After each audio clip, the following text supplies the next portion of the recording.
மதுரையில் ஒரு சிறந்த பேச்சாளர் 2 வாரங்கள் கூட்டங்கள் நடத்தி கொண்டிருந்தார். ஊரின் மூலை முடுக்கெல்லாம் பெரிய போர்டுகளும் விளம்பரங்களும் காணப்பட்டன. பிரபல தேவ ஊழியரான செரியன் ஐயாவின் உள்ளத்தில் சிறந்த பேச்சாளரினுடைய விரிவுரைகளை கேட்கச் செல்ல வேண்டும் என்ற ஆவல் எழும்பியது. ஒரு நாள் அவர் கூட்டத்திற்கு சென்று சொற்பொழிவை மிகவும் கவனமுடன் கேட்டார். அரை மணி நேரத்திற்கு பிறகும் அந்த விரிவுரையாளரிடமிருந்து வந்த கருத்துக்கள் எதுவுமே அவருக்கு புரிந்து கொள்ள முடியவில்லை. எனவே அந்த சிறந்த பேச்சாளரினுடைய புத்தகங்களை விற்பனை செய்வதில் மும்முரமாக இருந்த தன்னார்வலர்களை அணுகி, ஐயா, நான் இவருடைய பேச்சை அரை மணி நேரம் கேட்டுக்கொண்டிருக்கிறேன், ஆனால் எதுவும் புரியவில்லை. அவர் என்ன சொல்கிறார் என்பதை தயவுசெய்து விளக்க முடியுமா என்று கேட்டார்.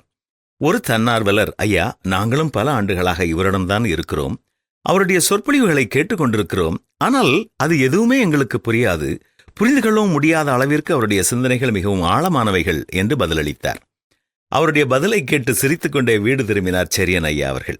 யாரும் புரிந்து கொள்ள முடியாத ஆழமான எண்ணங்களால் என்ன பயன்?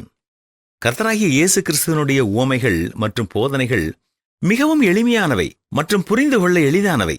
சுவிசேஷம் என்றாலே நற்செய்தி என்று அர்த்தம். எது நற்செய்தி?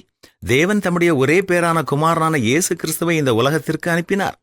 இயேசு கிறிஸ்து நம்முடைய பாவங்களுக்காக சிலுவை மரணத்தை ஏற்றுக்கொண்டார்.